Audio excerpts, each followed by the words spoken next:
Hello everyone, this is Strawberry Shorty here with a recap and review of Wednesday episode 2, Woe is the Loneliest Number. I gotta admit, don't really like the title, don't think it makes for a good, I don't know, pun or whatever it's supposed to be. We totally got copyright claimed on the previous video, which was not unexpected. I was like super nervous, because you never know how those are gonna go. Like, if you're lucky, they just run out, but if they actually get addressed, sometimes they'll get unjustly, like, kept up and you won't be able to put up your video. But thankfully, Netflix, while they did address the claim, they just dismissed it, so the video is safe for now. So, we start off with some dogs on a rainy night in the forest. They're looking for something. It's not entirely clear what. Wednesday is speaking over this, talking about dark turns and, like, I don't know, the brakes on the carousel she rode as a child not working at, like, her birthday. I'd like to see young Wednesday on a carousel. I can't imagine that.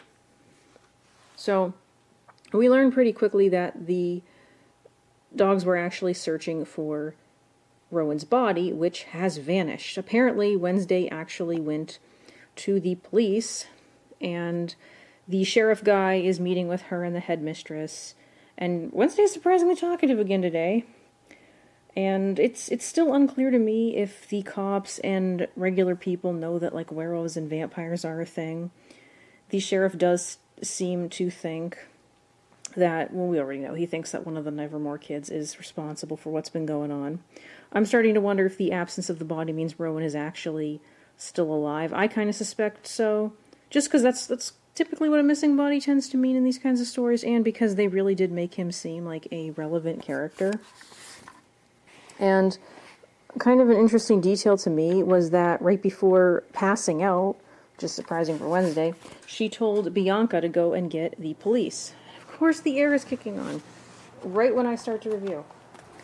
Go shut this down really quick, because, like, this camcorder that I use, because I don't have access to my microphone, you know, it can make the audio sound off enough sometimes, so I don't need that extra help. What's back here? Okay, so where were we? So I continue to think that the headmistress is sus, because she does not want us left alone with this cop guy, because Wednesday wants to talk to the sheriff guy alone. And then she makes a weird threat where she threatens to tell the man. Who is the man? Wednesday thinks that Rowan's body was actually taken as part of a cover-up, which is an interesting theory. And the cop asks Wednesday if that is her opinion as the daughter of a murderer, which strikes me as extremely inappropriate. Because, like, look, you can think her father is a murderer all you want. It's still not appropriate to be saying that to her, especially since she's, like, a minor. They're in the middle of talking when suddenly the, do we have a name for her? The lady sheriff, lady police officer woman from the first episode, comes in and says, well, you're going to want to see this. And what does she show us? Well, Rowan, alive. And he's got this smile on his face that makes me immediately suspicious of him. Because, like, if he just showed up looking normal, you might think, like, oh, maybe his wound's magically healed or whatever. We don't get a full opening this time. They just play, like, a few credits and I think the title. And I know Wednesday would end up getting blamed for all this somehow, only in this case, they think she is lying about having witnessed his murder. So it's like, is this a fake Rowan? That's kind of where I'm leaning towards. But how? Like, how do we get a fake Rowan, or how is he alive if it is him? And they reference Wednesday crying again. I think it was the therapist. I think she's in a therapy session again. And her not crying comes up, and it's just like, I have a feeling she's going to end up crying during the course of the show. The therapist thinks that she fears rejection. I'm not entirely sure that's why she doesn't get close to people, but I kind of get it, because that's part of how my anxiety got started. Just people being so horrible to me over the most basic things, like even saying hi or opening a door for these people would set them off. So you just become afraid to interact at all. And being indifferent is a pretty good defense of that, you know, like push them away before they can hurt you. We learn that Tyler is apparently also in therapy. I suspect it has something to do with his mother. I think Tyler is the only one who stands out to me because he doesn't wear a uniform. And Wednesday meets him when she leaves the therapy lady. She makes it clear to him that she's forced to be there by law. I'm kind of surprised that while they're talking, they don't talk about the guys with the bats at all. I feel like that's relevant, like that should be brought up. Tell the cops about that. I'm more worried about them than some monster. So Wednesday goes to meet with Enid, who is painting something, and she's super excited that Wednesday decided to stay, which confused me at first, because it's like, you think she decided, but then I realized maybe she did decide to stay, because, you know, all this weird stuff that's going on is right up her alley, and yeah, she doesn't want to be a pawn for anyone, she says, so she's sticking around to figure out what's going on. And I'm kind of wondering if fake deaths are all that odd here, because everyone thinks she's either lying or crazy. And it comes out also that Xavier and Rowan were roommates. And we finally learn what Enid is painting. It is a canoe. So it's like, is this going to be when we learn about the cat canoe thing I briefly saw during the season preview? And Enid tries to get Wednesday to take part. Wednesday doesn't want to, especially because it will cut into her writing time. And I can't imagine Wednesday writing during the day, honestly. I'm also kind of surprised that she didn't confront Rowan, or she hasn't confronted Rowan yet, because I feel like that's something she would do. I don't think him trying to murder her would put her off. Though given that he has telekinesis and once her dead, maybe it's for the best. She's back in her room trying to write, can't really focus. She ends up looking at the drawing half she found, and she notices a strange kind of sun, I think skull-like symbol in the corner. And then she goes to talk to the headmistress. I think she tells him she wants to speak to Rowan, but she learns that Rowan has been expelled for some reason, which things are getting more suspicious. And it's also revealed that the headmistress knows of the visions Wednesday has been having, that she figured that was what was happening when Wednesday knew about the injury of the dude from the car crash in the previous episode.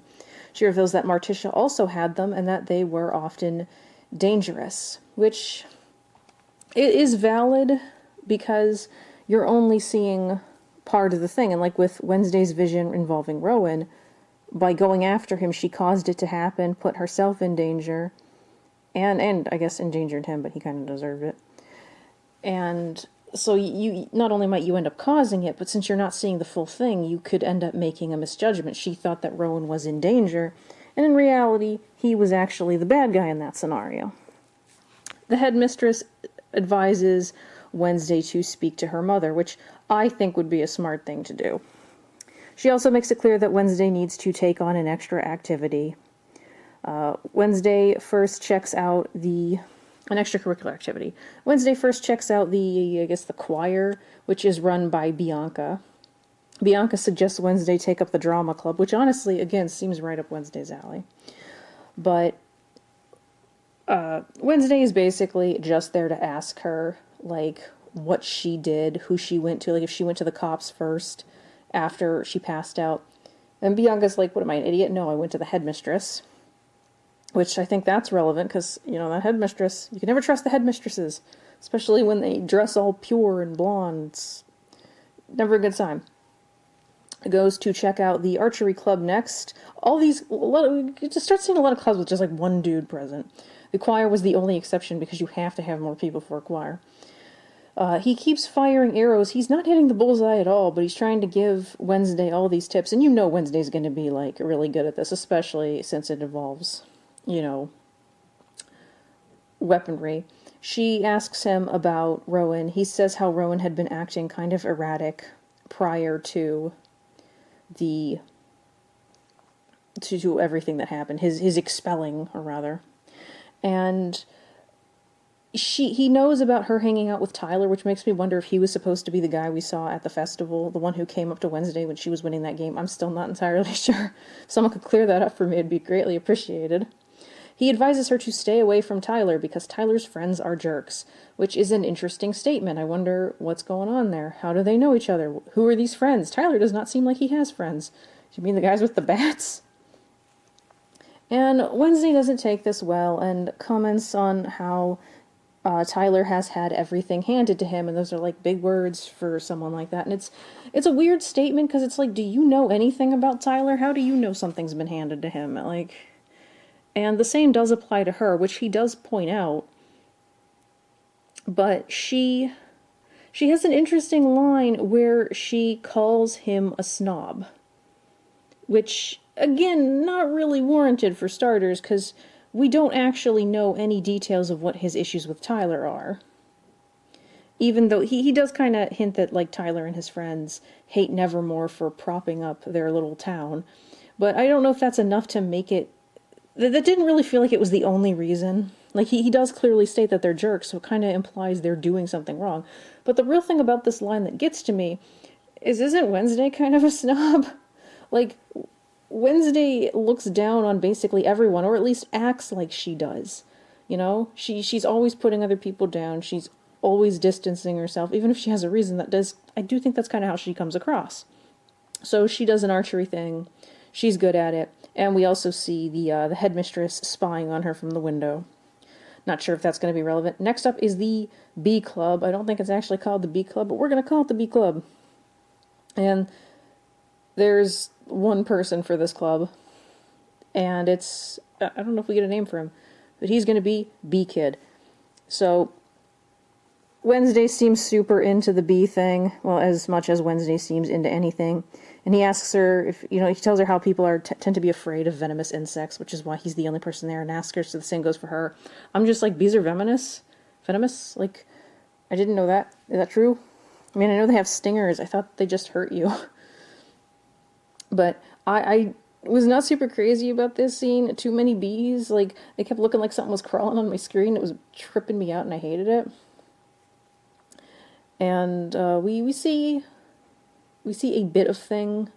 She basically has him go and like investigate as much as he can, like check out Rowan. Or no, this is after that. I get mixed up. I only put down Thing as a note so I can remember what happened. Thing goes to get Wednesday while she's looking at the bees.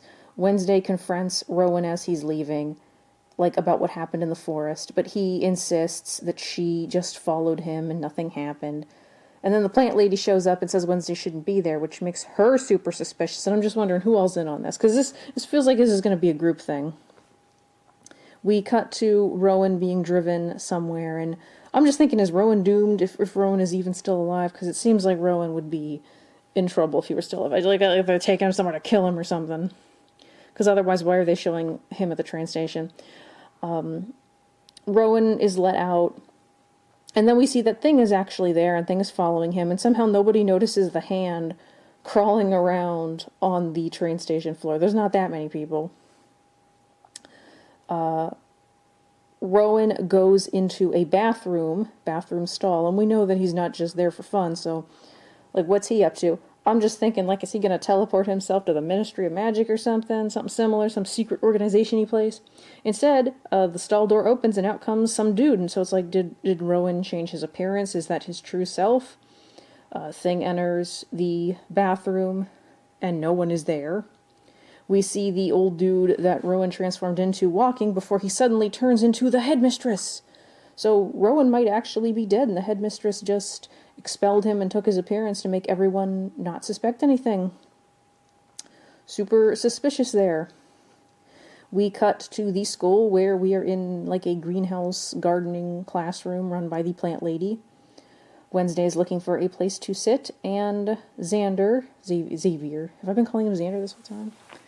Oh, it's not my fault, it's the boys. I can't remember any of them, except Tyler, but only because he doesn't wear a uniform.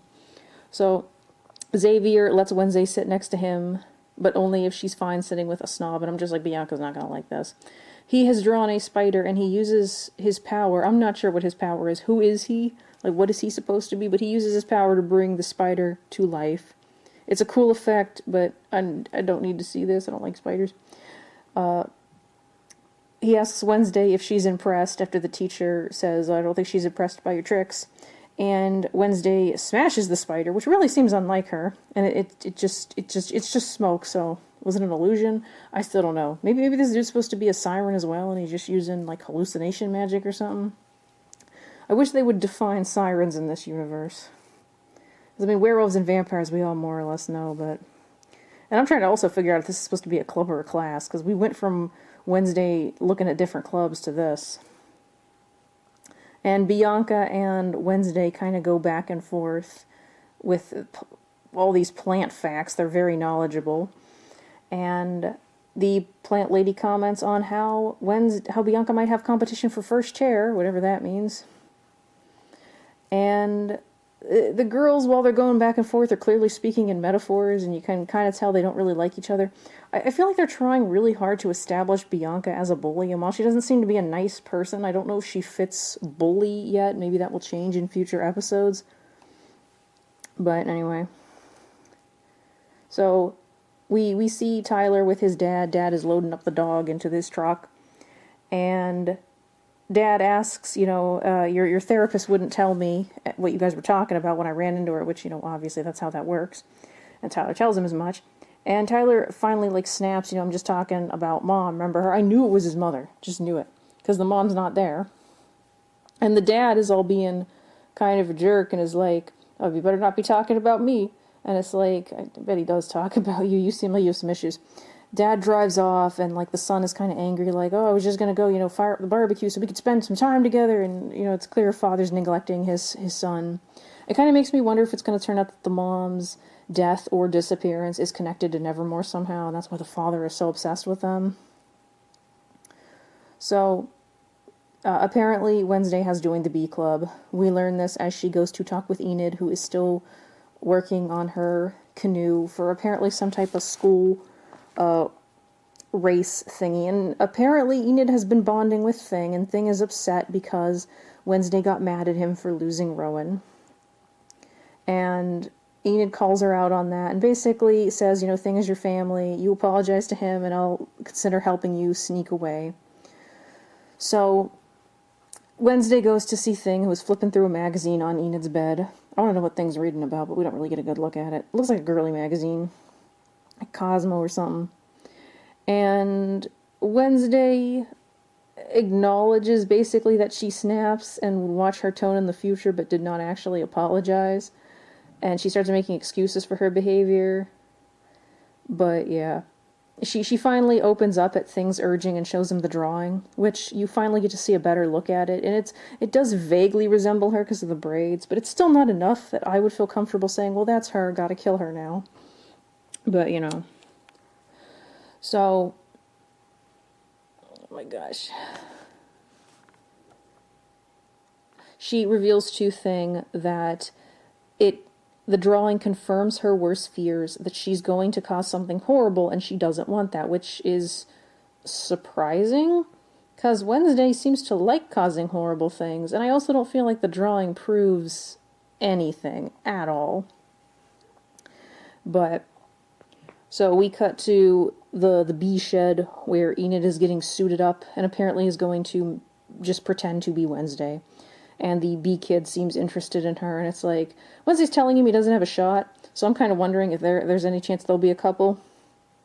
And after Wednesday leaves, he tells her about how Cleopatra took honey baths. I don't know if that's true. Is that actually good for you? He also tells her that, if she doesn't want to get stung, she should just be calm. I wouldn't be able to be calm. I'd be freaking out. I'm not an insect person, and insects that can sting you, no thanks. Never been stung by a bee? Don't want to get stung by a bee. We cut to Wednesday in the forest. It is surprisingly easy for these kids to leave campus. There is no security, apparently. Someone dressed in brown, green, and red grabs her. I totally thought it was Rowan. It turns out to be Tyler, because the sheriff and the dog are snooping about. And he grabbed her to prevent the dog from catching her scent, which seems weird. Is that how dogs work? He does reveal he has coffee beans in his pocket, but would him grabbing her like that just immediately make her scent disappear? I don't feel that that's right, but not really something I know about.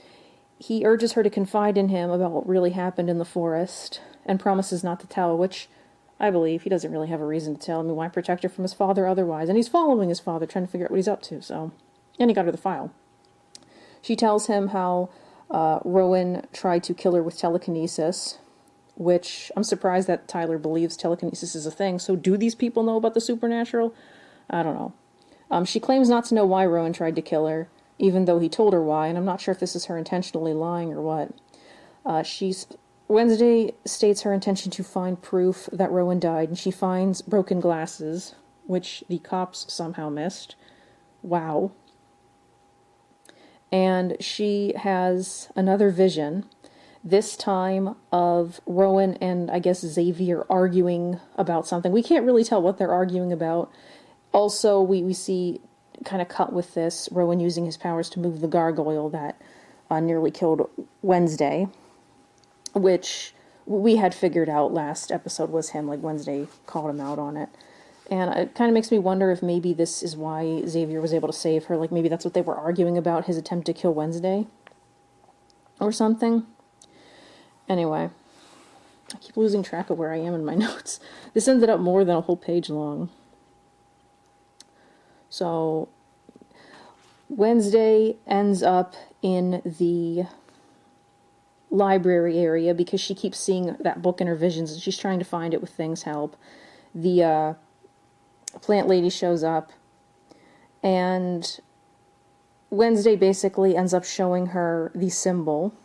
I don't believe she shows her the actual drawing, she just shows her the copied symbol. It's like, hey, do you know anything about this? And I'm just like, why would you show her that? She could be involved. She also mentions how she was in the library because she saw, she mentions how she saw like 2 vampires fanging. So like, what does that mean? I'm not sure, I want to know. But, so Wednesday shows her that. I don't think she should have done it. The plant lady claims that it looks like a symbol from an old school society called the Nightshades, which disbanded long ago. She's super friendly and nice, but it just makes me increasingly suspicious of her. Like, she reveals how she doesn't fit in anywhere. Like, she's revealed to be a normie, so she's a normal human, allegedly. But she's too weird to fit in with the normals, and not weird enough for the outcasts. So even the teachers don't really acknowledge her. And she's happy that Wednesday doesn't let other people define her and urges her to keep that. I'm just certain this is going to turn out to be the big evil bad guy, this lady. Like, maybe with the headmistress, but it's always the nice teacher lady who's the only one who understands you that turns out to be evil.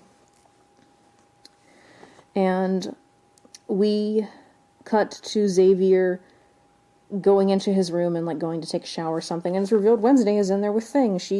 I don't know how she got in there, but she's looking for the book. She finds Xavier's sketchbook, which has a picture of her, and I'm like, what would happen if he brought the Wednesday picture to life? Like, it works with like a spider. How would that work with a person's face, though? And she's searching for that book, but it's like, why would the book be left that she kept seeing? Because, like, they cleared out his room. Like, it's possible it's still hidden somewhere, but it seems like hoping for a bit much. She does find a mask hidden under a panel below his bed, but not the book.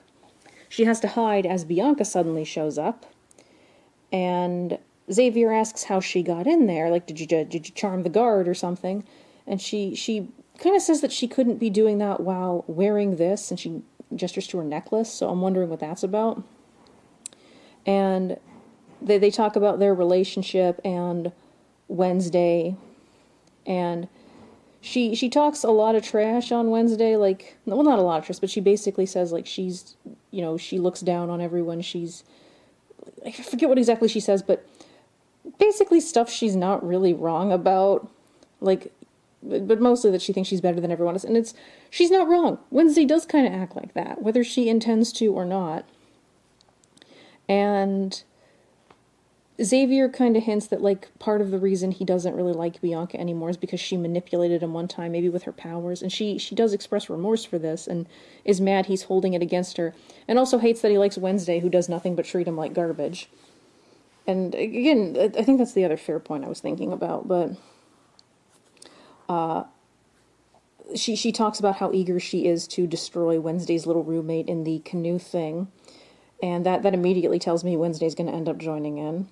And Xavier's like, are you surprised I don't like you? And it's like, you used to like how vicious I was. I don't think she's being particularly vicious, stating she wants to win, even if she's being a little mean-spirited. But, yeah, she leaves the room. I totally thought it was going to be revealed when she started talking about Wednesday that she knew Wednesday was under the bed, hiding, but Wednesday returns to her room where Enid is crying. It comes across as really fake crying. And she's distraught because one of their team, who I guess is a vampire, had a allergic reaction to garlic, and she's totally convinced, one of them is totally convinced Bianca did it. They don't really have any proof of this. And they're very hostile towards Bianca. Like, Wednesday especially is like, I want to defeat her. And it's like, they keep trying, I feel like they're trying really hard to paint Bianca as a bully. And while she's not a nice person, they've seen her do very little besides be a bit catty. Now, if she actually did make this girl have an allergic reaction, that's pretty messed up. But there are indications that she's won this canoe race every year, and there's indications that she's been using sabotage. But as this canoe race does not apparently have any rules, that's not actually wrong. So Wednesday agrees to compete. She comes out dressed up in a latex cat suit and cat ears, which is just what I saw and totally makes me think of Cat Noir from Miraculous Ladybug. They all get in their canoes. The canoes are all fancy. They're all dressed up, and is this Nevermore's version of like Quidditch, the annual canoe race? It's a bit weird, but whatever. And Wednesday tells Bianca, like, just for the record, I don't think I'm better than everyone else. And it's like, but you act like it though, Wednesday. The headmistress gives a big speech about how you have to ride the canoe to the island of this and go to the crypt of this and get the flag of this. And it's just like, Legends of the Hidden Temple, anyone? And she talks about how the winner will get, among other things, special privileges, which I want to know what they are. They set off. Bianca signals to what turns out to be a merman offshore, and he sabotages one of the boats. Not against the rules. Wednesday's able to stop him from attacking their boat with a net thing she put in. They get to the island. She goes, grabs the flag, and then passes out when she has a vision in which she, in front of this crypt thing, sees a blonde version of herself. The ghost girl. I really want to know more about her. She looks pretty cool. The girl tells Wednesday she is the key and she is holding a book. And as the only remaining two teams, because Enid sabotaged the other canoe, as the remaining two teams, Bianca's and Wednesday's, are heading back, the headmistress is seemingly shocked. We don't really know why. The merman has recovered, tries to sabotage Wednesday's boat, but Thing, who can apparently swim, saves them. They have spears on their boat, so they're able to sink Bianca's group, and Ophelia House wins. Yay for them. As the award ceremony is happening, Wednesday is looking especially sullen. She leaves as soon as she is able, sits under a statue of Edgar Allan Poe, and glancing up, notices that the book he's holding has on it the symbol. So, that after the ceremony, Enid basically comes down, finds her, drags her back upstairs, and wants her to enjoy the moment, says how the others want to hang out with her. Wednesday is like, maybe. The headmistress comes along and makes a comment on how happy she is that Wednesday is getting friends, and how the last time their house won, it was when she and Wednesday's mother were in charge. And she makes a comment about how, like, you and your mother are more alike than you think, and it makes me think she's trying to tick Wednesday off to make her, not want to have friends, because that's exactly the kind of thing you shouldn't say. And I know we see at Bianca's table, we see a kid that I thought was Xavier. I wrote Xander here. I'm questioning whether his name is Xavier or Xander now. I thought it was him because he had like his big bruise on his face, and I'm like, why? I think that was actually supposed to be the merman. I have to hurry this up because I'm almost at 30. So we cut to Wednesday typing about what happened in her room, and it's like, careful what you put down. People could read it. She manages to find She goes to the statue, and I'm wondering if this is going to be when she gets grabbed because it's the middle of the night. She solves the riddle in the statue's book, which is snap twice. So, Addams Family reference, she snaps twice. I can't snap at all, so I'd be screwed. She manages to get into the chamber we saw Rowan in before, and there's a picture of her parents on the wall and a bunch of other people. She finds the book, puts it in her backpack, and as I called it, she gets grabbed. So, I can't really say too much here because I got like 30 seconds left.